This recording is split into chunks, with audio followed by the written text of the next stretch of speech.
Let's go, let's go, let's go. Alright, people wanna hate every day, it's okay. All right, welcome back, Reckless Success.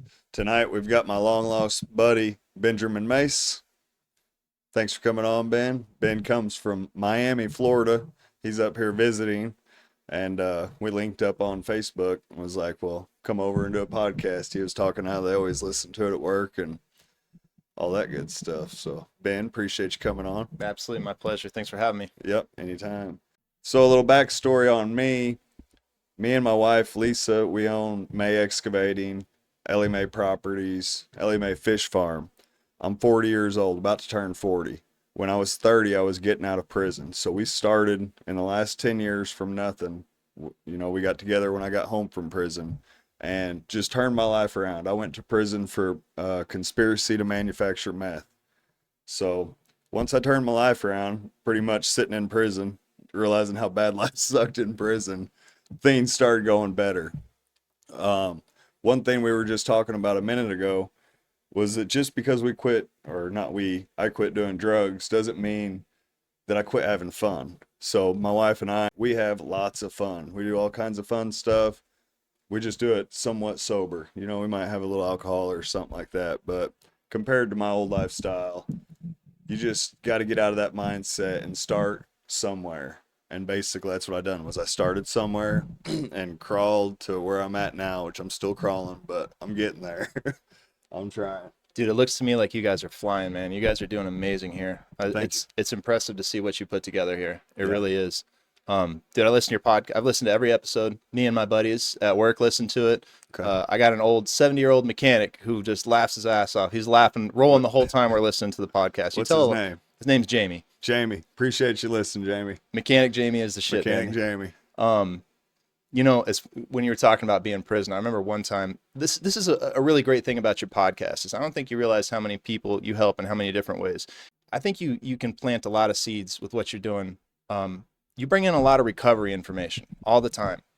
And that's important for people who don't have any direction. But like, I remember talking to you like 10 years ago, man. We were on the phone and I was being a little bitch about something that was going on in my life. And, you know, and you were like, well, I remember sitting in prison and being like, well, this sucks. Right. That was at like 2 a.m. in the morning. Yeah, too. man. That was like a late night, like one of those deep fucking void, you know, man-to-man conversations. Right. And dude, for years, man, whenever some shit really hit the fan, I would say it to my friends, to people. I'd be like, well, it could be worse. I could be in prison right now. Right. And it all just reminded me of that one conversation. So they're like certain seeds. Little things. Yeah. Yeah, man. Things that you planted that are. Yeah. You plant a little seed, it can definitely grow into something. And that's what, there's a lot of guys on TikTok that I follow. The only thing I really like on TikTok is these guys giving money to the homeless and like helping, you know, or they'll ask a homeless guy for $1 and he gives it to him. They give him 500, stuff like that.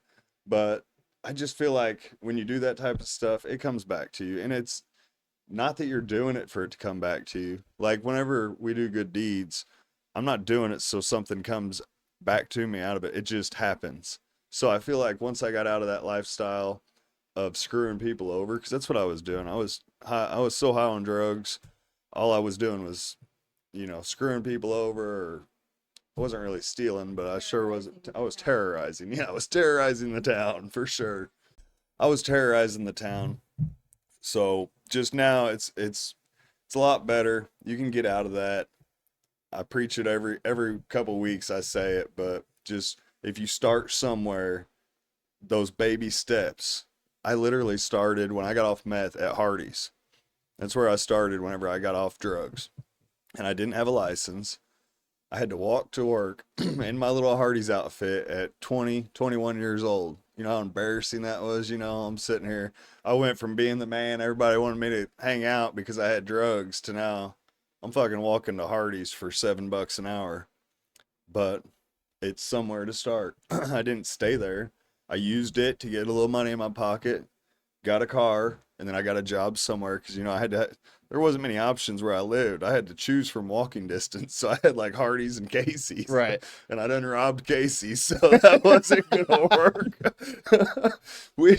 That's a good story. So one time, me and Ryan Livingston, all my friends are dead. I was working there with him, man. Yeah. I was working with Ryan Livingston. He was my At fucking Casey's? best friend, man. Dude, he is a good dude. He was a good dude. That That dude had a heart of gold. So this guy, we used to love watching Office Space. I'm sure you watched it with him. He loved Office Space. That's a great movie. But we're in high school. We can't even, we can't even get the teacher to let us borrow a number 2 pencil because we'll break it or whatever. And they let us run this Casey's General Store. And Ryan was 18, so he could sell cigarettes, and I was 17. I could make the donuts and the pizza. So we'd be back there, and we made it pretty good for a little while. But one Thanksgiving, it all kind of came to a head real quick. One Thanksgiving, we got all ripped up in the cooler. And it was just off weed. We got all high on weed, and we gave half the store away. People would come in. We'd be like, my buddy's mom came in, and they lived like right across the road, and we let her just fill up a bag. We're like, take it, don't worry about it. So about this same time, I think it was the day before, we knew it was all coming to a head. The manager, and it's been over 5 years, so I'm going to talk about this. This has been a long time ago. They had this drop safe in the floor. You remember that? Behind the register. I took that job after you left. Did you? I didn't leave. I got fired. Yeah, because we took the manager, whatever his name was, the day shift. So we're night shift. The day shift guy had his bag of all his money, and he put it in you lift the lid and you drop it down in the safe. When we came on shift, it's just me and Ryan. And we came up with the idea to take a yardstick and put super glue on the end of it. We opened that door and stuck it down there, and it glued to the bag. And we pulled that bag back out the door. Bro, that's brilliant, man. It was brilliant, yes. And we got like $2,500. Really? We thought we were rich, so that's why we gave half the store away. It's because we didn't think we needed a job no more, which we didn't, because hell, I think we made it at least a couple weeks before we spent it all on drugs. We were like, I was 17. I was terrorizing this fucking town. That dude, I remember, and that's bad, that manager, I do believe they blamed him on it, because they're like, dude, because Casey's didn't have cameras, That guy was a dick anyway. He was a dick, and that's why we took it. Yeah. Yep. And then Roger worked there. You remember Roger, right? Mm-mm. Oh my God, man, that guy was a mess. He'd be telling stories about like Vietnam. He'd be like, "Yeah, Captain told us not to shoot civilians, but we did anyway." He was crazy, man. That guy was, right. Yeah. Well, I mean, we're 17-year-olds hanging out with 58-year-olds that are working at Casey's, so yeah. Hardcore alcoholic 58-year-olds too, man. Those guys were rough. So yeah, that was my Casey's experience. Luckily, they still let me there because I love their pizza and their gas. So, and they're in every town now. Sorry, Casey's. Watch y'all go get on there, my bucks or my free points will all be 0. Somebody back at Casey's corporate's like, hey, all right, motherfucker, we got you. So I think it was actually Roger was the manager that I was thinking of. That's probably why he got demoted and they brought in the other guy, man. Yeah. I think he was dumb. So you were right before you were telling about Casey's, man. You were talking about how you like how like your favorite thing on TikTok is watching guys give that money away. Yeah. Man, the most important thing a man can do with his life is serve others. Like the most meaningful thing, the most purposeful thing you can do is helping other people. As a matter of fact, if you're in any kind of 12-step recovery program, they teach you a set of principles behind the steps, and behind the 12th, the last step, the most important principle is service. Right. So, and there's a reason for that, because like when you quit doing drugs or alcohol or something like that, like it leaves a void. You know what I mean? Like, the hole, like it feels like they talk about it in the literature. It feels like there's a hole in your stomach and the wind's just blowing through it. Right. And you've got to find something pretty damn good to fill that hole with. Yeah, man. Like being this far away from addiction, I forget what it was like, but then when we talk like that, then I like have a flashback like, man, that was brutal, dude. Bro, you were going through it. Dude, when I remember one time, man, I was driving like somewhere out behind Cambria, and I was baked, man. I was barbecued, bro. And like I was getting ready to pull out across an intersection, just here comes Jesse fucking riding a wheelie past me, and I'm like, whoa. And like I almost hit him, and right behind him is like a cop car. Dude, I was wild as hell. I literally thought it was like Dukes of Hazzard. That's what Dude, you look like Dukes of Hazzard, man. I saw you everywhere doing that stuff. They would come.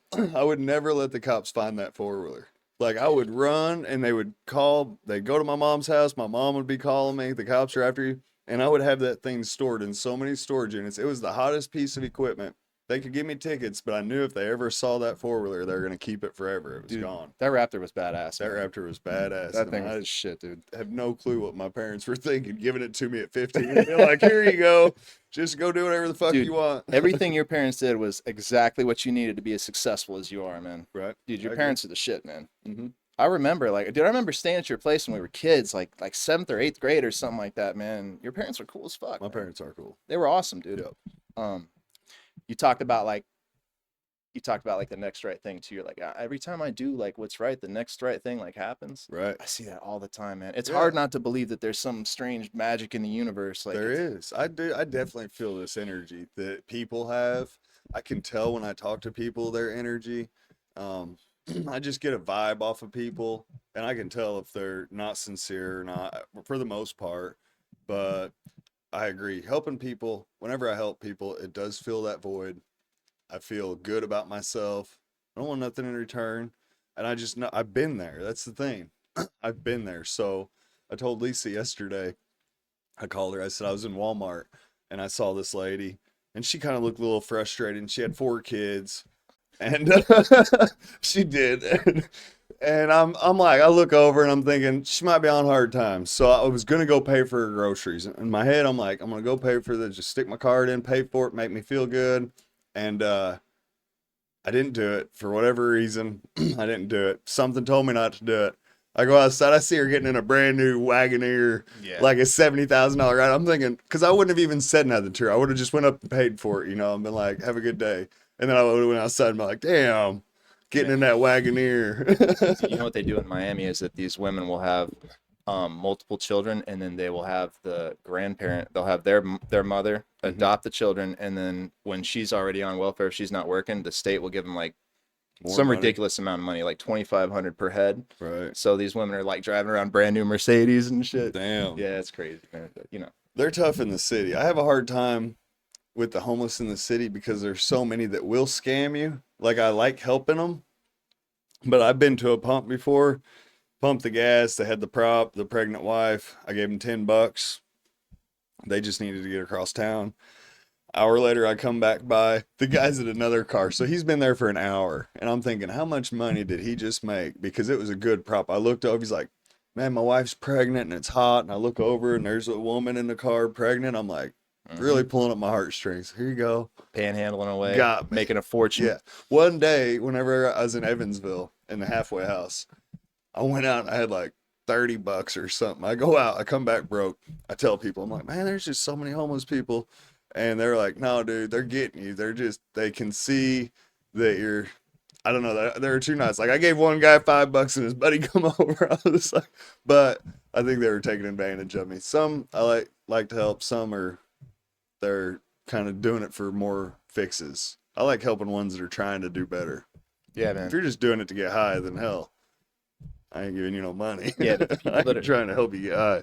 The people that are out there really trying, you know what I mean? Like, you see the effort. You Yeah. see what they're going through. You see what they're doing. That's another story, man. Right. But when it comes to those kind of people, I just try to avoid them as much as possible. But I cannot believe how many homeless people and how many junkies I've seen walking around Carbondale, man. Dude, it's bad. It's crazy. Everybody's a junkie, man. It's changed big time. I mean, it was always like a little bit of a hippie town and a little bit left leaning, but now it's just gone completely off the rails. It's crazy. Yeah. Man. Absolutely crazy, man. It's depressing. The homeless people in Carbondale when I got home, there was like a couple. Now there's probably at least 20 or 30 that I see in groups like all over the place. Like, there's a whole bunch of them. And it's probably going to get worse, honestly, because this economy isn't doing any better. It's looking rough. I'm seeing a lot more people asking for help on social media. And if you can't pay those bills, that's what I think about. Like, most of those homeless people have a story. Like, my wife died and I lost my job. There were normal people that had jobs and could hold it together, and it could happen to any of us at any time. Yeah, but you got choices to make too. Right. Like, you can choose to go one way or the other. You can choose to fucking be a victim, or you can choose to, do the best you can with what you got. And when you're doing the best you can, there's people who will help. Like, people like you just happen to show up in people's lives and help people. Get mentors, therapists, sponsors, friends. Right. So you've been through NA, or is it in? Yeah. In. I still go to meetings. You still go to I meetings. chair I chaired a meeting in Fort Lauderdale. It used to be a really big meeting for a long time, so I got used to public speaking in front of people, and I did that for like 8 months. I always have like one service commitment or another, but usually what I do is like I'll go to meetings real hardcore for like 8 or 9 months, and then I'll slack off for like 6 months, and then I'll start getting kind of weird in the head, and I'll go back. You know, Do you ever have? So, what was your drug of choice when you were on speedballs, man. speedballs? I have meth and heroin is just. That's crazy. The feeling was, it's hard to explain when people are like, I just don't understand how somebody could choose drugs over their children. Well, I can tell you how. Yeah. Is because it changes your brain chemistry. Like, imagine having the worst possible case of flu you've ever had, except you have it all the time that you don't have drugs in your system. Right. Right. And you got to do heroin just to find, or whatever opiate you can get your hands on, just to find some kind of, just so you're not shitting yourself, you know, with the worst body aches and pains you've ever had. Like you stretch, it's like, oh, and you it can't didn't keep a start like sip. that though. It never starts like that. You don't start off having aches and pains. You start off saying, man, that I feel great. Yeah.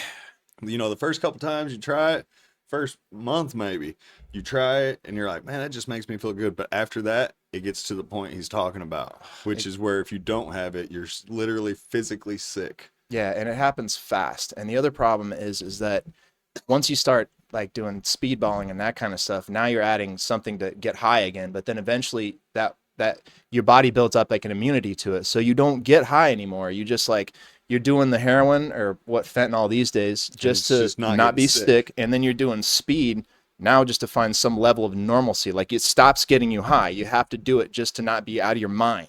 It's bizarre how the drug turns on you. Yeah. And when you're at that point, because I have been there, you feel like you're never getting out of that, and you don't really want to. I didn't want to because I thought that if I did, then I would always be sick, you know, or always be withdrawn. I thought when I was completely strung out, I thought there's no way I'll ever quit because I'll fiend for it for the rest of my life. I'll struggle, and once I don't know what happened. It's just all my friends got indicted is what happened with me.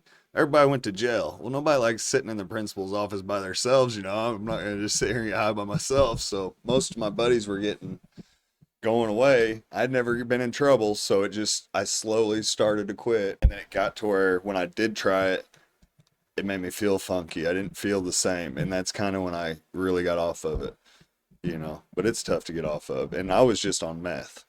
So if anytime you add in heroin, it's a lot worse. Come down.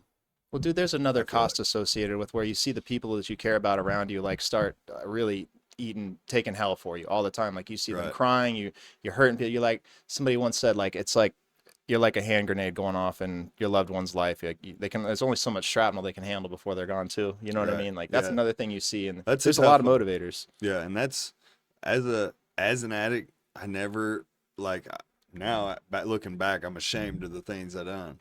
But as I was in it, I didn't even think about them, you know, and I know that they're hearing people, hey, I just seen Jesse go flying by in a wheelie, you know, but I wasn't even, I thought it was okay. I thought everybody flew by in a wheelie at 80. Right. Yeah, everybody does a little heroin, man, just on the weekends. Yeah, it's okay. I thought, thought that was normal. A little meth is fine, man, as long as you don't go overboard. Yeah. I went overboard. I remember looking at my ID one year, and I was 6 foot tall, and I weighed 135 pounds. Dude, and I had a big old knot right here on my head, like this big old meth sore. I don't know what the hell it was, but I looked at it. I was like, golly, it's going to be hard to get any tail looking like that. Dude, I was the biggest dirtbag when I was using, men, and like, I'm not going to sugarcoat it at all. I was a piece of garbage just all the way around. I did a lot of shady things. I hurt a lot of people around me. But you know what's even worse? It's like the type of people that I kept around me. Dude, I had this girl. I bet you remember this girlfriend I had. I bet she was pushing close to 300 pounds. She was pushing close to 300 pounds. She was like 10 years older than me. She was rough, man. I'm not going to say her name. She was rough. But, dude, she sold cocaine, and it was good cocaine. So people be like, yo, Ben, like, why are you dating this girl, man? I'd be like, what are you talking about? That's my baby. You know? That's my girl. That's my baby. He's holding on to it. Oh, my God, man. Look at this. Big old stud like you, and you're fucking wrapped up. Got your leg. No. Hey, baby, give me a bump. That's care if I exactly get- what it was, man. Care if I get a 10 to go get a sack with Bro, that bump? This girl was so crazy. She thought I was cheating on her once, so she poisoned me with arsenic for like 3 weeks. up. I was sick as hell for 3 weeks, and I could never figure out why. And then after it was all done and over with, I mean, like vomiting, diarrhea, and like after it was over with, she told me she did it. And what's even crazier Damn. is because I was such a dope fiend, I stayed with her. I stayed with this woman, bro. 'Cause you needed that bump. She's my baby. Dude, I always check. So, just for your knowledge, if your little arch right there starts getting lines in it and they start going up your nail, your white part right there on your fingernail, if you start getting lines and it goes up your nail, that means you got poison in you, like arsenic. So I always check. I saw it on one of those murder shows one day. I might be in trouble, bro. Damn. Or it's still in there. It's still in there. There's no I watched- detoxing from that shit. I watched it on a murder show one night, so about every week, just to make sure Ellie ain't getting me, I look at my fingers to make sure I ain't got no lines. Make sure she ain't putting no extra sugar in my drink. You'll know. Yeah, Oh, you'll know. There's feel no. bad. Bro, I had another girl, actually my baby's mom, who's currently in jail and probably going back to prison. She already did 3.5 years because she couldn't get her shit together. Okay. She got caught boosting cars and allegedly, and then they dropped it down to like misdemeanor theft somehow. I don't know what happened, but she got with the same thing again. She got out. She had a great opportunity, a great job, making great money, and she just went back to the same ways, man. Now she's After like doing 3.5 years. after already doing 3.5 years, man. So there's a difference between people.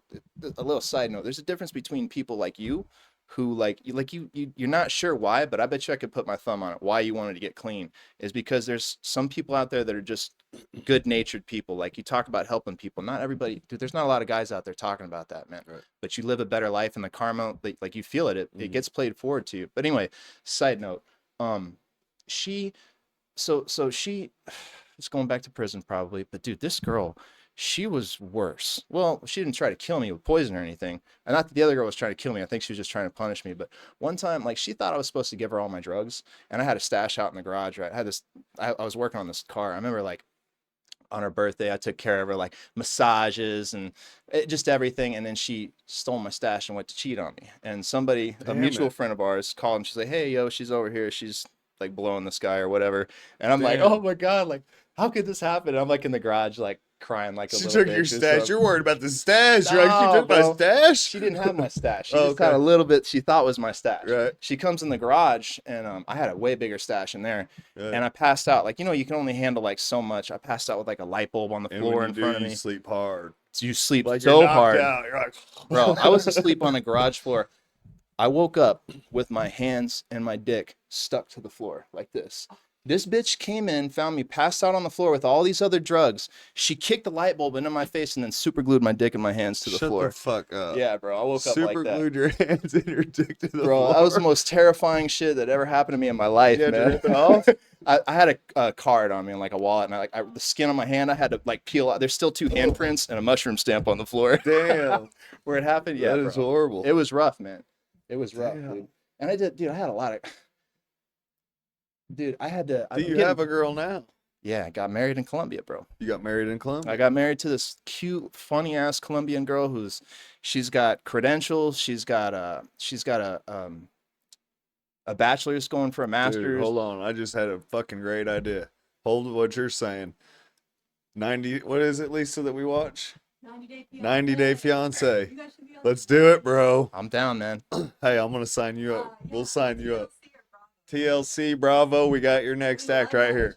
All right. I'm come on. down, man. Yeah, well, fucking, we need money to go to Colombia right now. This girl's cool, man. She's a lot younger than me. She's 25, but she's like, all she does is work, take care of her family. She like rescues dogs. She's How'd you super meet hot. her? I met her through her aunt. Her aunt was a friend of mine I met at a treatment center. So I went to this treatment center and then I got a job there. And I met this woman, and because I was taking care of my daughter, which is another story I'll get into later, I moved my daughter in with me and just became her. All the women that like see you take a dad taking care of a daughter, they all want to help. Right. And she was one of those women. But so I'm going for clemency, right? I'm going to get executive clemency because I got a felony, dude. I got like caught with a gun, and I had some other stupid charges, bro. Just hilarious shit. And my attorney was like, "Oh, we got to discuss this." So I have an attorney now, Okay. I'm discussing with this guy what happened. He's like, "So tell me about this trespassing charge." And I used to get,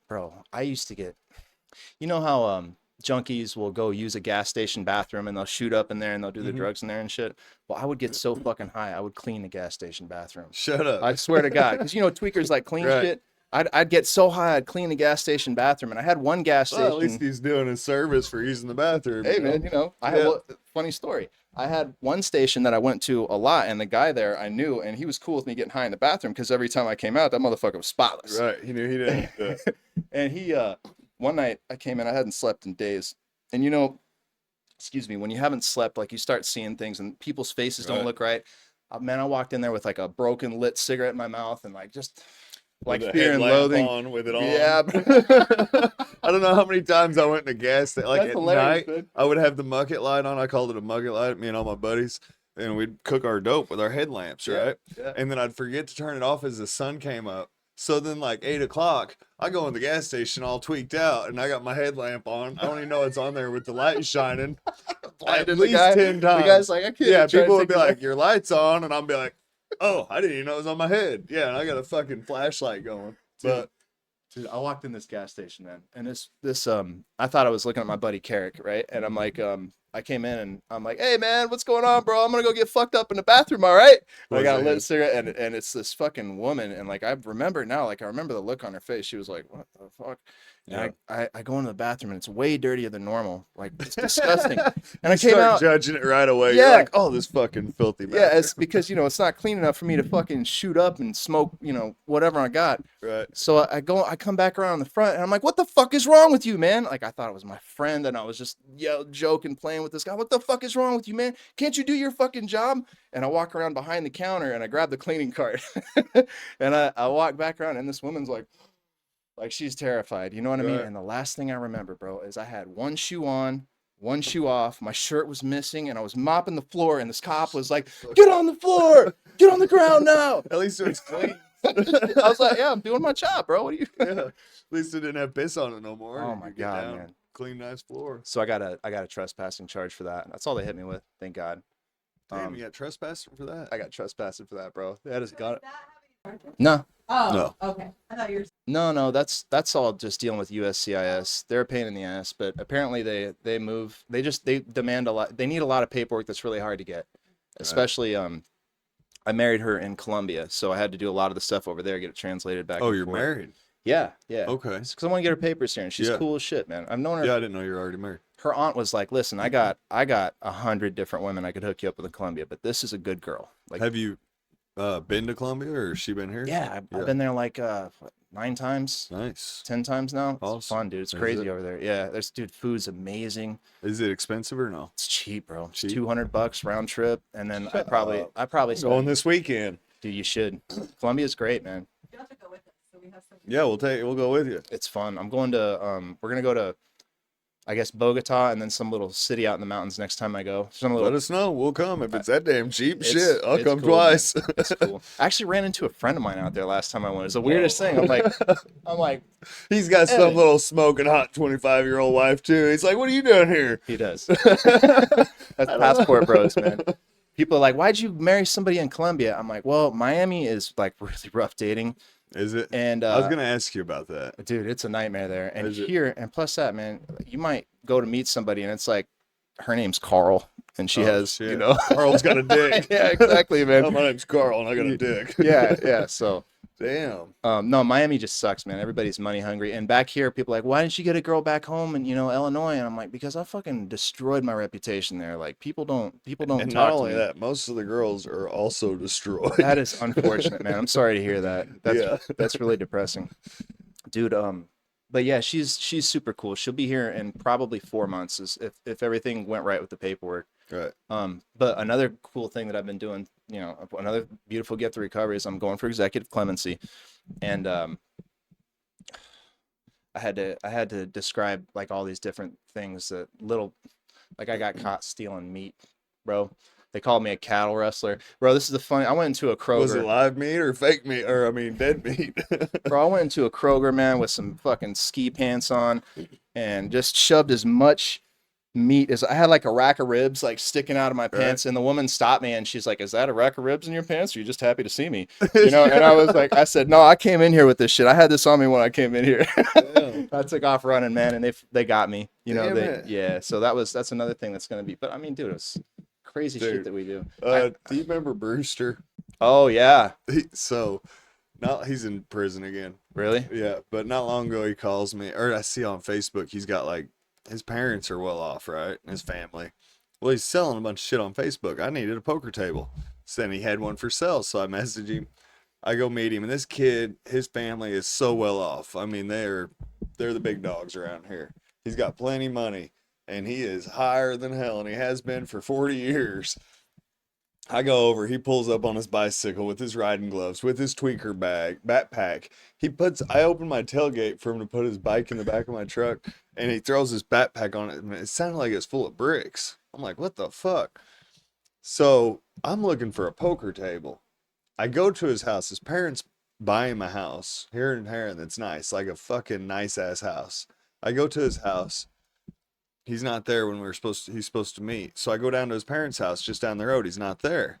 Like, what the hell? He calls me. He's like, "Hey, I'll be there in 10 minutes. I'm on my bike." And I'm like, "All right." And I get off the phone. I'm thinking, does he mean like motorcycle or bicycle? You know, because he had a fucking $200,000 house. So I'm thinking motorcycle. Here he comes pulling up, got a light on front of his damn bicycle. And I'm like, oh, I ain't seen him in a long time. And he's talking, and he's like, oh yeah, he's trying to act like he's good, but he's tweaked out. Like he's going hard, you know? And he's like, oh yeah, I'm doing great. I'm like, yeah, okay, buddy. I just want this poker table. So he takes me in his parents' barn. He's got like, tell me all this stuff for sale. It was nothing I wanted. It's late. It's getting late. It's like 9 o'clock. All the lights are out on his parents' house. He's like, you want some pizza? I'm like, no, I'm good on pizza. He's like, come on, let me go get a piece of pizza and we'll run down to my house and I'll show you some shit I got there. He's like, you'll want the shit I got at my house. I'm like, okay. So we go to the front door and he tries his key and it doesn't work. Bang, bang, bang, bang. Starts banging on the house door. I'm like, come on, man. Like, I'm 40 years old. You're banging, and all of a sudden you see the bedroom lights turning on. His parents come to the door. They're in like their robes.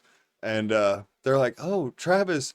And he's all, I want some pizza. And he comes in, he just walks past him and he leaves me standing outside. Like he walks around his dad and his mom, they're in their robes. I'm like standing outside. I'm like, and they're like, well, come on in, Jesse. They hadn't seen me in 20 years.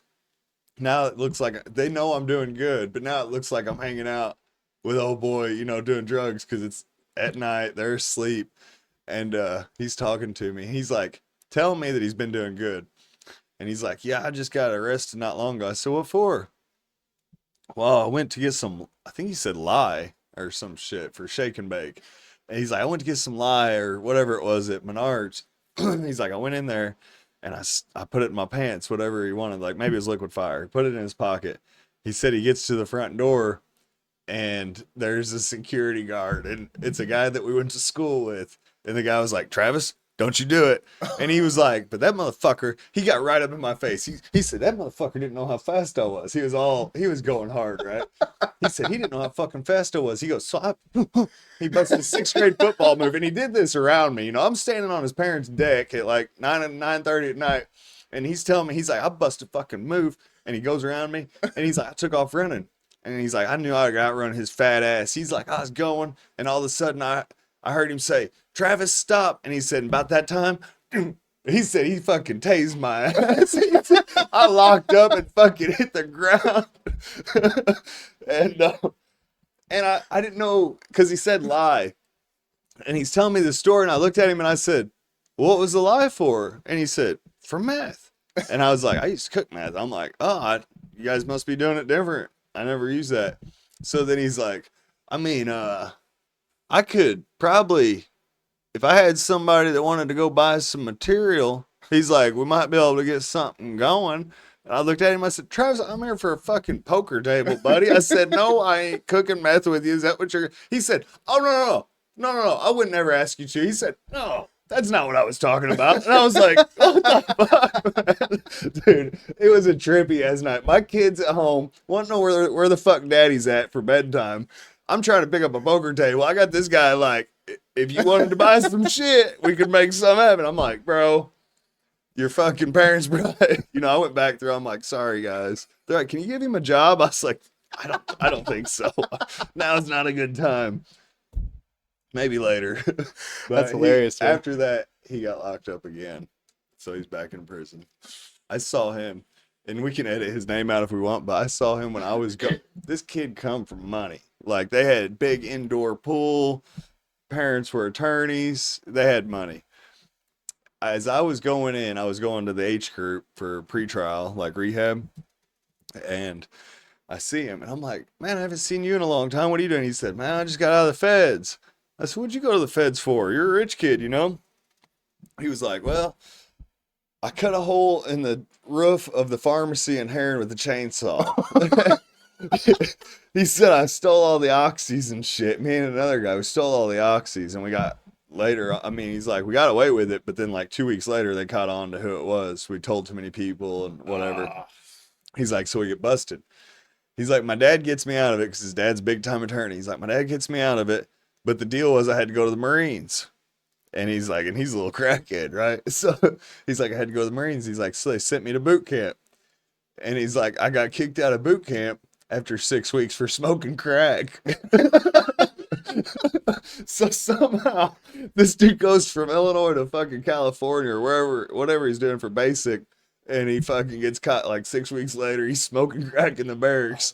God, man. So from there, he goes to Mexico. And he starts muling. This is like a kid whose parents have got money. He starts muling in Mexicans for $1,000 a pop. He said his parents thought he was in basic still. He's down in Mexico bringing Mexicans across the border, and he got caught with 19 of them in like a box van. And he had to do like 9 months or something in the feds. And I was like, damn, Travis. Well, I'm about to head in. I'm going to the feds. He was coming home. But yeah. The crazy stories that you hear, man. All the crazy stories you hear from people like who used to go hard, take it hard in the paint, man. Oh my God, man. I saw another buddy that's dead. Rocky, my good buddy Rocky Jordan. He's dead? Yeah, he's dead. When did that happen? About 2 years ago. Really? Crotch rocket. He was nuts, dude. So yeah, Rocky died about 2 years ago. He was on my Facebook, and I was watching him, you know, just, I got people on Facebook. I don't talk to them, but I follow their lives or whatever. And he's got a crotch rocket. He's working for a tree company, and he's just the same old Rufus. Like, this dude, his nickname was Rufus because he had a lisp. And one night we were all fucked up, and he was like, he was only about, what, like 5'2"? He was like 5'2", probably 5'3", probably 100 pounds. And he was crazy as fuck, especially since he's always high. One night he's like, ain't nobody fuck with me because I'm fucking Woofus. And he was trying to say ruthless, but he said Rufus. So I said, did you say you're fucking Rufus? So from then on, his nickname was Rufus. We called him Rufus. But one night, me and my buddy are over, and Rufus is telling us he's only like 100 pounds. And he's like, I'll shoot up a gram.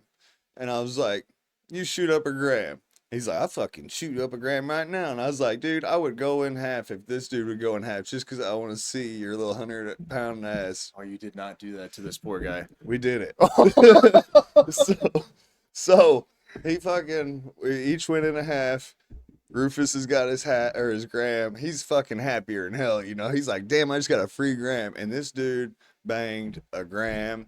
And when he did, he started screaming. As he was doing it, he was like, ah, ah.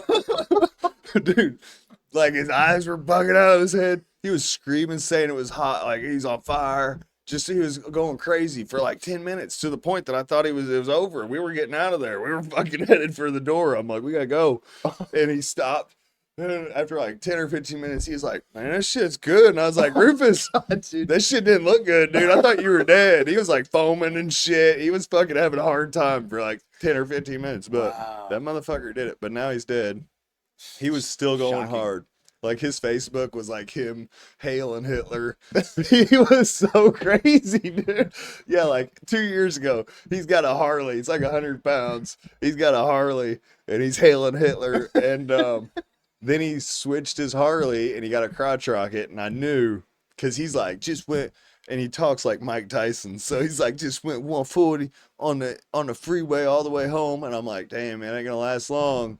Going 140, and then bam, about 2 months later, he got in a wreck on the way home one night drunk, dead. That's a damn shame, man. And he was a good dude. I'm not gonna say he ever done anything good, but he was a good dude. You know what I mean? He had a good heart. He was just Rufus. He was fucking Rufus. Yeah, Dude, that's a damn shame, man. You wouldn't believe how many dead bodies I've seen in Miami from motorcycle crashes. Right. Just motorcycle crashes. Like, it's not the place to ride. did they split the lanes down there? Oh yeah, man. That's crazy They'll to me. come, dude. It'll be like traffic will be dead stopped, and somebody Yeah. will come flying by like in the breakdown lane doing like $120. I You can't know what I do it. mean? Like that Ducati I showed you out there. Dude, those things are sick. I don't even want to ride that thing. I mean, if I do, I don't ride it like I used to would, so it's no longer fun. You know what I mean? If you're just riding around the speed limit, it's not. I'd rather ride the moped so I can jump the curb whenever I go by it. But like just going 55 on that Ducati, I'm going like second gear, third gear. It's When you like, get old and you got responsibilities and you're sober, man, the fear hits you, bro. right, Like it's yeah. not the Now same. used to when I'd ride wheelies, I'd be fucking just screaming wheelies. Now I'm like, I pop it up a little bit. I'm like, whoa, whoa, I'm about to fall over. Yeah, yeah. It's not the same. Oh my god, man. Getting old sucks. So, what brought you to being able to overcome addiction? Desperation. That's about what it was for me. too. Yeah, desperation, man. It got so bad. Me and my brother were about to kill each other. I had this like little crack palace trailer that I had like barricaded the doors and it had booby trapped. I mean, like creepy shit, man. I had like a homemade claymore under the front Dude, porch. like right. What were we thinking? I did that shit Dude, too. Like, why? When you were talking about at one time, you're like, yeah, man, when I'd be high, I'd start singing and shit. I was like, bro, me too. Dude, I was the best. I could have been on fucking America's Got Talent. If they had that shit back whenever I was on meth, I could have came on there and sung a fucking tune. Oh my god, man. But you know what? If I stopped singing though, I felt like I was gonna die. Like I had to keep, Right. keep, you know. Getting that energy out. Yeah, man. So Had to anyway, get that things were like really bad, dude. And I called my mom and I was like, hey, she hadn't talked to me at all. My stepdad had just died of brain cancer, so she's going through all this horrible shit. Plus watching her baby boy like become this just outright piece of shit, man. I was a scumbag, and I had this old lady who was just enabling the shit out of me, bro. This woman would just, I'd be like, hey, if I don't have $500 to take to the courthourse today, they're gonna take my baby away from me. And she would just hand me money, bro. It was crazy. So I had like this, Okay. I had this Yeah. endless supply of money, and I never, I had a couple old ladies like that too. yeah, man. The things we do for money. I I had one buy me an Xbox one time, and I thought I was fucking shit. Oof, looking back, I'm thinking that Xbox was not worth. Dude, I'm taking this old lady's money. I'm stealing money from other people. I got all these little scams and shit. I was just a fucking scumbag, bro. And I was really hating myself for it. And I wasn't being there for my daughter. And I got a lot of friends started on the needle. I hadn't seen my daughter in like 6 months. She was like 2.5 at the time. So I called my mom and I was like, I need help. She was like, I'll call you right back. And she called back. She's like, you go to New York or Miami? And I was like, well, fuck New York. I've been to New York. That place sucks. And I went to Miami and I went to this place called G&G Holistic Center.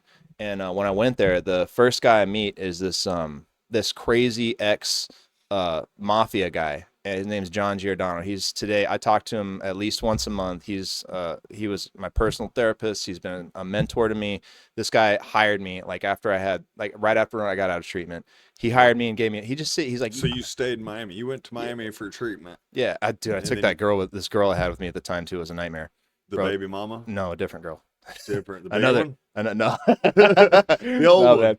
Another one. Nope, Damn another it. one. I had a lot of them, man. I had all the fat girls, bro. Right. I like fat girls. I don't know what it was. There ain't nothing wrong with it. Do your thing, dude. I mean, whatever. No, I had I went there and this guy, he was like, I don't know what it is about you, but I see the eye of the tiger in you. I'm gonna give you a chance. And he hired me and he was like, and people were like, they hired you really? Like they usually don't hire people until they have a year clean. Whatever. So at the treatment center? Yeah, man. So Okay. I started as a client liaison, which basically I just like people came in, I'd talk with them, joke with them, get them comfortable, buy them cigarettes, get them whatever they needed, just try to keep people in the treatment center. And I was good at it too. Right. But then one day some guy did something I didn't like, and like I grabbed him by his shirt and I threw him up against this plate glass window, and I'm like yelling, I'm like, you can't be doing that shit in recovery, man. You're gonna die out here, but just being Right. whatever, over dramatic. Right. And on the other side of the glass is everybody in medical, and they're like, what is he doing? Like, Right. so they moved me. Hey, like you come out, your cigarettes rolled up to your Dude. sleeve. they took me and put me in the IT department. So that actually plays later. So I meet this guy named Guillermo, and bro, he is just one of the finest human beings you'll ever meet, man. He loves, I don't know what it was. He took me under his wing, taught me the world of IT, kept me in my job multiple times when I should have been fired. Stayed my friend through a relapse, a really nasty relapse, helped me with my daughter. So you relapsed in Miami? I did, bro. And Miami's another world, man. So you were up here, you got away from Illinois, got clean for like 3 or 4 years. got away from these people, and down in Miami, then ran into drugs again. And Miami was crazy, but Really? it's they say if the drugs don't get you, the lifestyle will. But like we like that shit. Right. I like the chaos, man. It was Right. fun, dude. Yeah. So I meet this guy, and he would always say, he'd be like, dude, through our inability to accept personal responsibilities, we're actually creating our own problems. He always said that to me.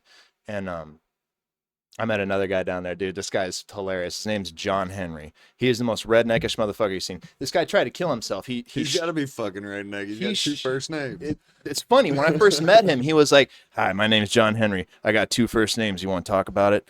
That's how he introduced himself to me. And he has this. He's got this scar in the center of his head, and he looks at you like this, like everywhere he's looking, he's like, "I am," And what happened is he shot himself, bro. And he has an X-ray picture, and the bullet is literally stuck right in the center of his fucking brain. It's the craziest thing ever. Right. Yeah, and he tried to kill himself that time. He's like, dude, I looked in the mirror. I was like, I'm done. Blow! Set up, and there's blood just splurting out of my forehead. I'm like, dude, that's crazy, man. And then he was like, another time, he's like, I took 50 Quaaludes. Not 51, not 49. I took 50, and I chased him down with a glass of water. When my mom came to the hospital and she was praying for him to get better, they said, don't pray for him to get better. Just pray for him to pass on, because he's never going to be the same. I woke up 3 days later and sat out of bed like nothing ever happened. Like, he's just one of the coolest human beings. He takes me out riding. He introduced me to all these Seminole Indians, and we go out to the glades, dude, and getting side by sides and just riding in water like this deep, see gators. Awesome. It's so much fun, dude. These people are amazing. Right. So I met him. I met John. This guy would take me. I met another. I had a halfway house for a while, which was a nightmare. And I made good money, but one of the guys there is like this rich kid, and actually at the time his girlfriend was she's this famous girl. I'm not gonna say who. She's famous, and she I ended up actually dating her for a little while. Nice. She actually saved me when I had my relapse. I almost lost my daughter to DCF, and she came in out of nowhere, picked her up, and she's like, have the meeting over here at my place. They show up, and she's in this like 5-star rich people place with waterfalls and shit. And she's like, oh, this kid's fine, and I got to keep my kid. That's good. So that woman saved my ass, man. Right. But so I met her. I met this other guy. He'd take me out on yachts and shit. Like, these people just like, I met all these amazing people who constantly were like, they were giving me therapy, friendship. They were helping me with my daughter. Right. They were like, I mean, it takes, like, when they say you don't get that when you're all strung out. No, man. Those people are doing good things. They see you doing good. Exactly. They see that in you. So they're like, hey, and I mean, the crazy thing is these people that are doing good, they're the same people as us. They've just done something to do good. Yeah. Typically, most of the time. So I meet people all the time. I now have buddies that are like multi-millionaires, and they are just as cool as I am. I mean, I can sit around and tell them whatever story. They'll shoot the shit with me, tell stories, the same exact stories that I've got. They're like, yeah, one time I was 20, and you know what I mean? Yeah. Everybody's got the same story. So don't think that just because you're broke, for one, that you can't get along with people that are rich. So that was kind of my mindset. I'm like, well, nobody would ever talk to me because I ain't got no money and I'm just, a piece of shit. No way, dude. I can walk into a gas station and meet somebody. One time, first class. I like flying first class because you meet the people in first class. I was going to West Yellowstone first class. Guy sitting next to me starts chatting. By the time it's over, I've got his number. I've got an invite to come to Michigan anytime I want. He's got a big ranch up there. A big hunting lodge. He owns a big concrete plant. He's like, bro, call me. And he was just a rich, cool dude. He's like, call me. We'll come hang out. I mean, I just met the fucking guy on a plane. I'm like, just by talking to people. So I think talking to people, being personable and getting their contact, following up with them, You know, if I get somebody's number, I'll follow up with them a week later and be like, hey, you said we were going to go fucking yachting. Let's go. I'll show up at the house in my little shorts and shit with a little ducky around the waist. Absolutely, man. You meet some great people like that. You Yeah. meet a lot of, I mean, you want to be successful, you surround yourself with successful That's people. right. That's the only way. Show me your friends. I'll show you your future. Yes, absolutely. That's 100% true, man. So people are like, how do you go to Miami to get clean? And that's how, man. It's the people that I met there. Dude, they were all amazing. I have some of the best friends I've ever made there. That's good. I met these guys. I met dude, John Henry is one of the funniest. He'd be like, he'd introduce me to all these people, like sometimes famous people in meetings, because there's a lot of famous people that actually go to meetings. You'd be shocked how many you run into. Full of them. Dude, it's crazy. Yeah. And like he'd be like, hey, this is my nephew. He's a good kisser. He got a hole in the head and his eyes all crooked. Dude, he looks crazy, man. He'd be like, this is my nephew. He's the good kisser I was telling you about. Oh yeah. He'd introduce me like that. Or like I had this friend that I work out with. He's on my Facebook page, man. His name's Henry. He's cool as shit, big black guy, and he's like, you two make a cute couple. You know, he says like shit, but I mean, he'll say that in front of the whole room for you know. That's funny you say that because one of my mentors and good buddies that I have now, super busy, super successful, got a lot of shit going on. He's multiple companies, national companies. And he'll say the craziest shit. He'll show up with all these like big wigs like that I've never met, you know, fucking, I don't know, all these EPA different type people. And he'll be like, right off the bat, he'll say some crazy ass joke that I'm like, the fuck did you just say? Some borderline racist shit. Yeah, You know or like some fucking borderline gay shit. He'll be like, he met my brother one time. When he met my brother, he's like, my brother meets and there's like all these state people with him, right? And he's walking by this, we're doing this like big ass demo of like this huge building that was the Pritzker made a clean up. So he walks by this big 12-inch pipe and he said, hey, he just met my brother. My brother's like real serious, doesn't joke around a whole lot. He's like, hey, you know, they're walking. He's like, hey, Jesse had his mouth on that yet? In front of all these fucking demos. My brother's like, what? He's like, Jesse had his mouth on that yet? That 12-inch pipe? He's That's like, classic, man. yeah, he's like, no, man, he's over there working. He's just funny. That's funny, man. Yeah. That's good stuff. I Dude. never know what's gonna come out of his mouth. Dude, I It's love usually people good like that, shit, man. but sometimes it's off the wall, and I'm just like, yep, That's that's my best. buddy, Dude, that's the best. me and my buddy.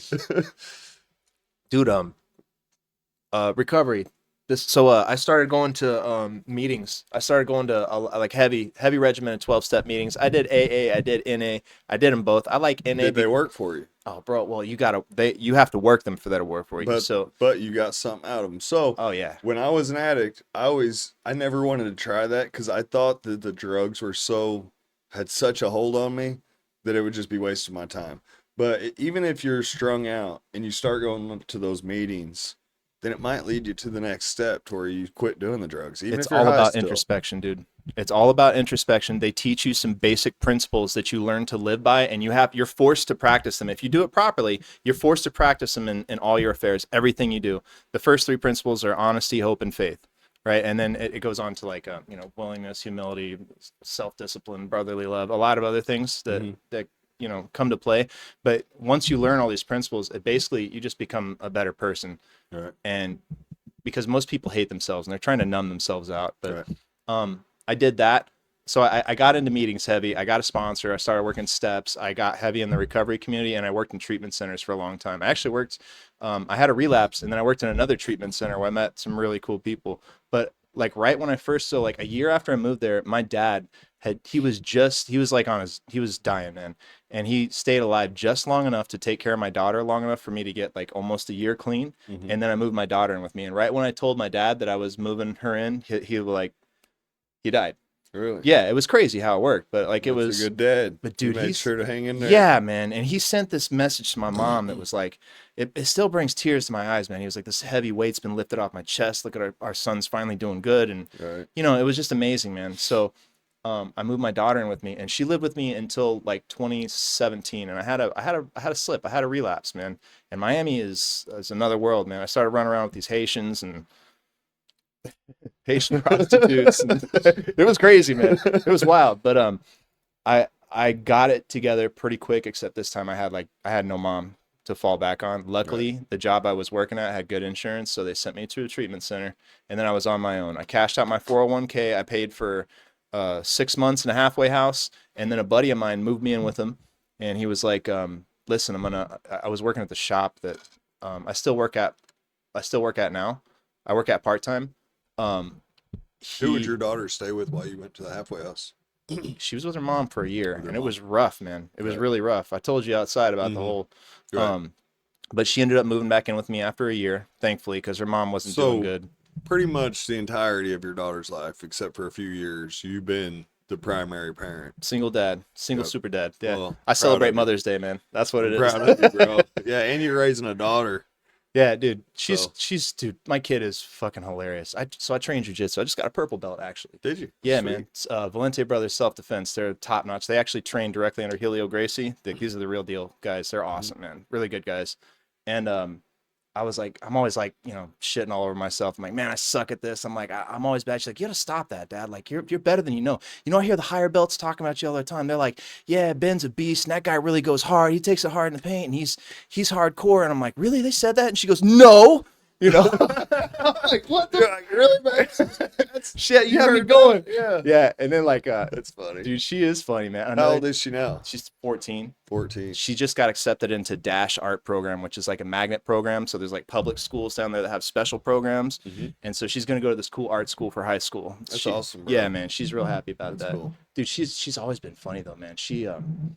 They're witty, aren't they? Dude. My 4-year-old's, what is he, 5? He's 5. The other day, Time flies. Lisa's like, we got a new sectional couch, right? And E-Man, I call him E-Man. He likes he likes to eat on the couch watching TV or whatever. And he'll eat strawberries or whatever. And she's like, Ethan, come wash your hands so, you don't get the couch all greasy. And he said, I'm not greasy. You're greasy. He's 5, man. Like, where do they come up with this shit? That's awesome, man. That's He gets it hilarious. from his mom. Good mom. Man. That's strawberries, and that's a good diet for the kid, Oh, man. dude, he Diet's eats. important. At least how many pounds of strawberries does 5 pounds a day. Really? literally? That's good. That's healthy food. We got to cut him off of strawberries. We'll get cartons in like 1-2 days. 1-2 every couple of days. That's probably not bad for him, man. It's not bad. He's all right. You've seen how many people are giving their kids jelly beans and shit, you know, Right. Twinkies. McDonald's Yeah, get out of constantly, here. Yeah. Get No, out of he here. eats good. Luckily, Lisa is the perfect wife. She cooks good. She cooks healthy. Oh, look at that smile on her face, man. Oh. She's got all those healthy snacks, and she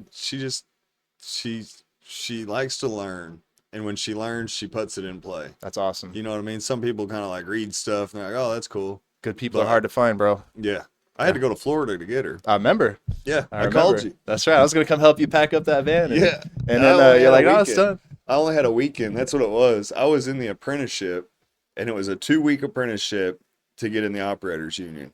And I was in the halfway house. I just got out of that. Well, no, I'd been out for a while, but I'd worked my way from the halfway house. I had a permit. Now I'm going through this apprenticeship, which I've been working like 1.5 years towards this. And she called me and she's ready to come home. And I'm like, all right. So I'm ready to go right now. And I just got in this apprenticeship. I'm like, I'll be there this weekend. And I remember my dad telling me, he's like, what are you thinking? He's like, you got class Friday and Monday. And if you miss one day of this apprenticeship, you're out. Automatic, you're done. Love's a powerful thing, man. Yeah, I was like, well, it'll be all right. I'll make it. I'm just going to Fort Myers, right? So I flew out. I went to class Friday at like 3:30. I got on a little puddle jumper over here at Marion. Flew down there. She had all her stuff packed up. She's a worker. That's why you didn't have to go help her. She had it all. She had her car hooked up to the dolly, like the car dolly and everything. I flew down and we literally hopped in the U-Haul and headed back this way. Bro, it's obvious that she's a go-getter, man. Like Yeah. everything you guys have put together here is like, it's crazy. I've never seen a couple like do as much as you two are doing. Thank It's you. wild, man. Yep. Yeah, Appreciate you that. guys are lucky to have each other. Yeah, we Yeah. feel that way. We talk about it all the time. We're like, man, we're just so lucky that we got each other. Dude, it's 'Cause crazy. If not, then you're just out there.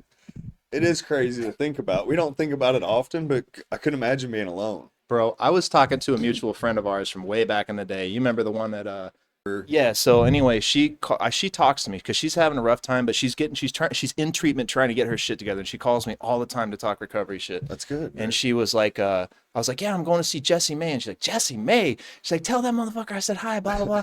And I was like, dude, you would not believe how good he's doing. And I told him about you and Lisa and all the stuff you got going on. She's like, I thought he'd be dead. If anybody would be dead, it'd be you and him out of everybody that we know. Right. I don't know, dude. Like how I pulled out of it without dying. I was so close to the verge of death so many times, and I didn't care. Like I didn't care. I didn't even think about it. Like I Bro. do just the craziest shit. Like you said, like wherever I went, it was just all about me, and I didn't give a fuck about anything but what I was doing. Like I'd come fucking. I remember one night. We used to go around with screwdrivers like this long. This is before I was like really cooking meth. I was just a young kid. We'd go car hopping. We called it car hopping. Yep. And we'd have screwdrivers. We'd slide them down in the window and pull, break it.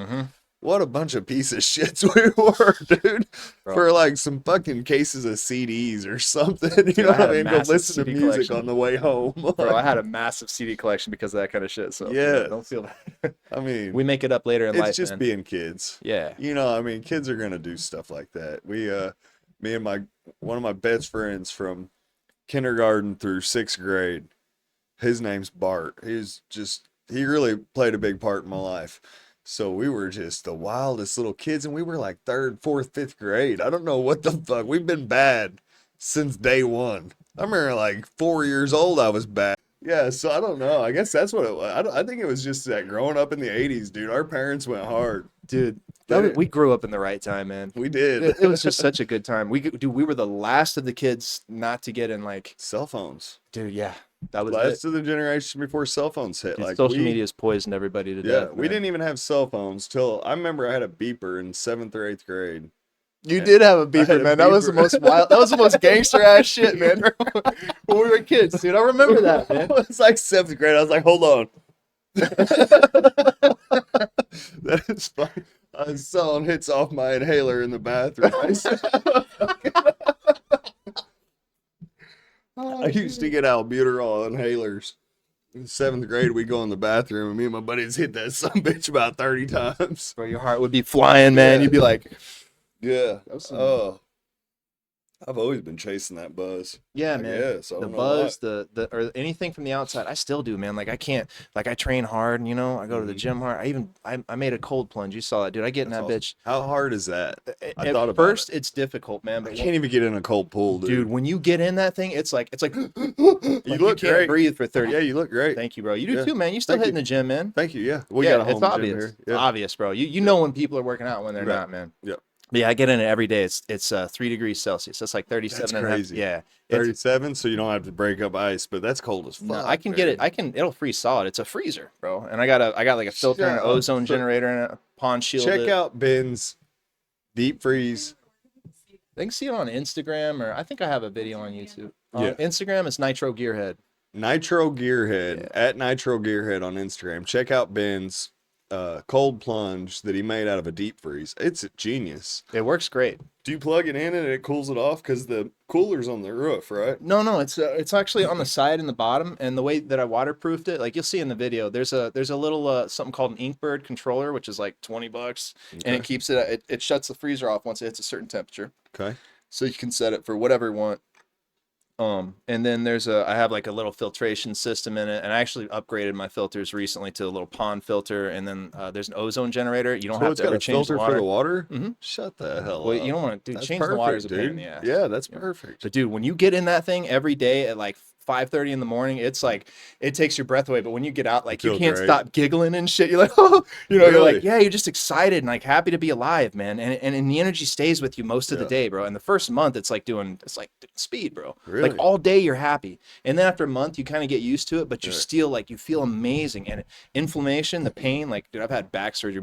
Oh, yeah. My vertebrae are just stacked on top of each other Yep. because they're drugs fucks your I shit got up. 3 slip or bulging disc in Few my little back. 4-wheeler crashes. I feel great now, though. I'm not gonna lie. The past few years, I did kind of get, because when I was in prison, I came home, I was ripped. I was in remember great that, shape. dude. You were jacked. And then I kind of went back to old McDonald's, you know, and I slowed down. And this year, actually, I've been getting him back under control, working out, eating healthy, and I feel so much better. Dude, there's nothing like sleeping, eating healthy, and exercise, man. Man, I I stretch feel so 30 minutes good. a day, bro. 20, 25, 30 minutes a day. Right. It saved my back. I stretch every morning at the morning stretch and flex before we start work. That's we good. literally all 15 of us sit out there. We have toolbox talk and we do a full body stretch. And the days that we don't do it, I can tell that I didn't do it. The days I do it, I feel great. I don't really notice it until the days I don't do it.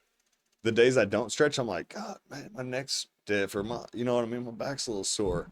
So stretching, it's where it's at. Dude, It my back does. will go out and I'm out of work for 4 days if I don't do it consistently. Like if I take 2 days off and then try to work, I'll throw something out bad. Really? Yeah. You've had to have surgery. Dude, the fact that you're doing that for your boys is awesome, man. For your employees, that's amazing, man. Right. Hell yeah, you're an awesome dude. Awesome employer, man, for sure. Yeah. Well, that's actually the general. We're subbing on this job. I don't like doing it at all. You got me, man. That's this fucking safety guy on this big Dude, job. that's good, man. No, Yeah. but it is good. You'll for never sure. have an injury, man. Yeah. If you stretch like It that. makes sense. We go to work. Everybody shows up. They're tired. We stretch 6:30 in the morning, 6 o'clock when we all get there, whatever. We all stretch for 10 minutes, but just that 10 minutes before we go get into the groove of work, and it wakes us up, gets us, going instead of going out there all stiff and getting hurt. So, Bro, jiu-jitsu's fun too, man. If you guys can find a place to do that with the family, like my daughter goes too. Like she's been going for 3 years. I've been going for 4. And I spar a lot, bro. Like I'm at a point where like, and dude, the confidence it gives you, like right. somebody fucks with you, you're like, whatever, man. Cause you know you can handle a situation if you got to. You know what I mean? And the sparring is just I've always been, let me see your other side. nah, I ain't got no, You're I ain't got good. cauliflower. That's what always terrified me about fucking rolling and sparring is I saw a guy one time, he had cauliflower ear that was like that. And I was like, the guy fuck who got that, me into it dude. looks like Frankenstein, Like, bro. what the hell is going on with your ear right now? Yeah. I saw it. I'm like, dude, Yeah, that and shit. they'll drain them out and it just drains for days, dude. And it never Stop. heals. Yeah, it's nasty. Mm. It's nasty. But it's also kind of like a badge of honor. You know what I mean? They're like, yeah, it's kind of like a gift getting it. I guess now that I got a wife, I care a lot less now. About how you look. Yeah, about like imperfections, because I mean, she's riding. She ain't going nowhere. So I could take a little cauliflower now. Dude, it's fun, man, and it helps your back and your body and your confidence, and you just Right. like I don't know what all these things together, like they calm you down, man, and they make you, dude.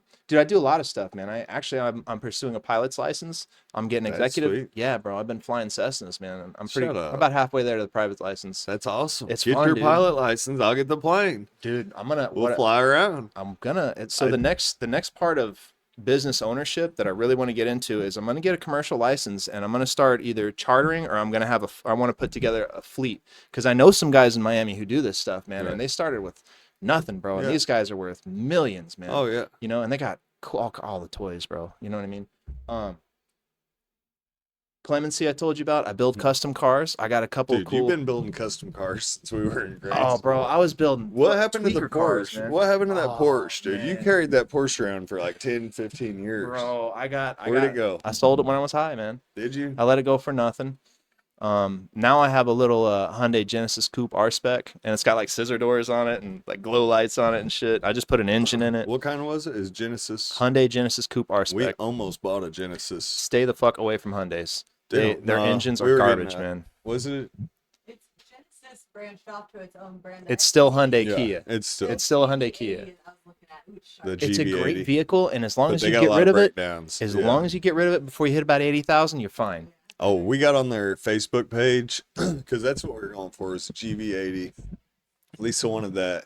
And then we got on the Facebook page, and it's like every day somebody's broke down, bad dealer support. Dude. Not saying, but that's what swayed us to the Acura. We went with Acura MDX. Bro, my Hyundai spun a bearing at 96,000 miles. Now, granted, me and Taylor were out doing donuts and it would Right. happen, but but You and your daughter doing donuts. yeah, I was teaching her how to do donuts, man. I've Right. been teaching her how to drive manual. I want her to be a bad bitch, bro. Yeah. She's caught me a few times in moves that like I thought she was gonna break my arm. She's thrown me over the couch and like crazy. Right. Yeah, she's a bad bitch, man. Right. And she's funny, bro. That's good. She's always been funny. One time we got pulled over, man. This is when she was real young. This is my favorite story to tell about her, probably. She's about 5 years old, and I come across this 3-lane just drifting in this Mustang. Wah, wah. And I look in the rear view, and there's a cop, and I'm like, oh, fuck. And I pull over and I was like, I don't know what's wrong with me, man. I'm an idiot. She's in the front seat at 5 years old. Right. And I'm like stuttering. And the guy's like, what's wrong with you? And my daughter's like, no, sir, it's okay. My dad drives like this all the time. And I'm like, oh no. And the guy was like, dude, stop being an idiot and just let me go, man. Damn. Yeah, bro. But See, there's also good cops out there. dude, there's a lot of good cops. I got just this morning, I turned at the roundabout. I'm headed towards Hearst. And I'm going to work. I know it's like a 35 through there, but it's like country. I was going like 55, 60. I was flying. And I came around the curve. Bam, sheriff sitting right there by the bridge, catching people doing what I was doing. All he did, he hit his lights before I got to him. He's pulling me over. I was like, damn, pulled over.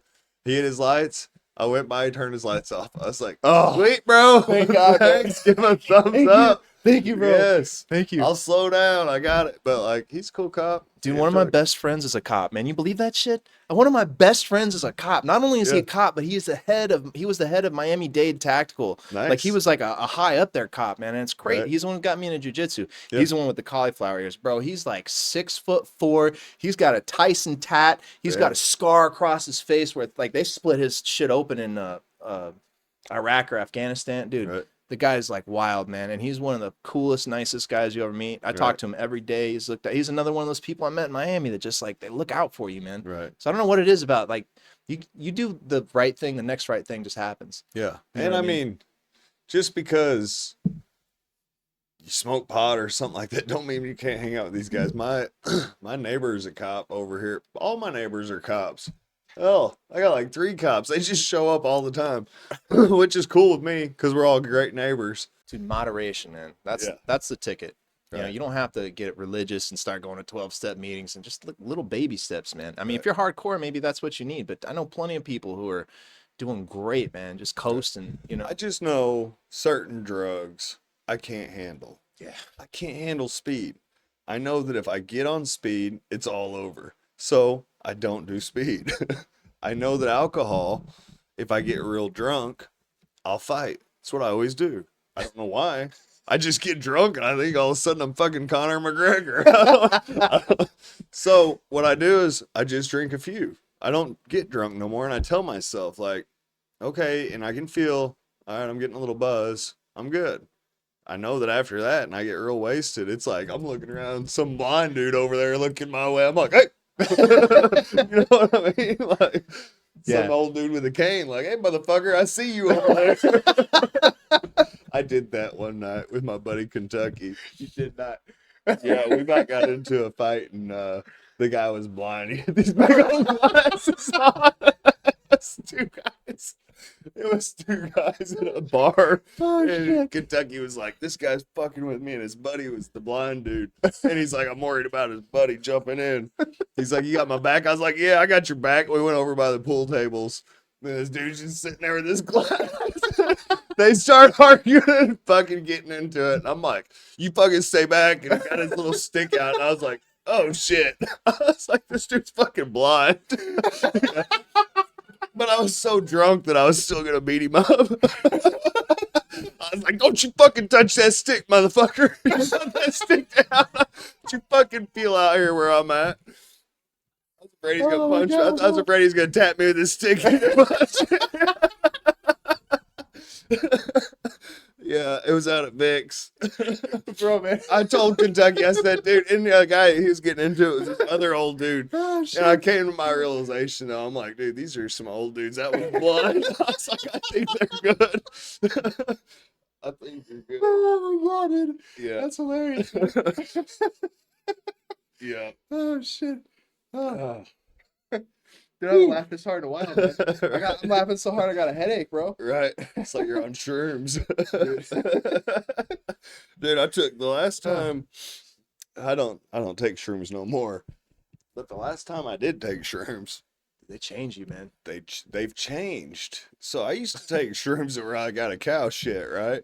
You go out to the cow patties, you get when we're kids over in Kentucky, there's shrooms everywhere. So then now they got the damn shrooms that you make in a jar that they sell at the store.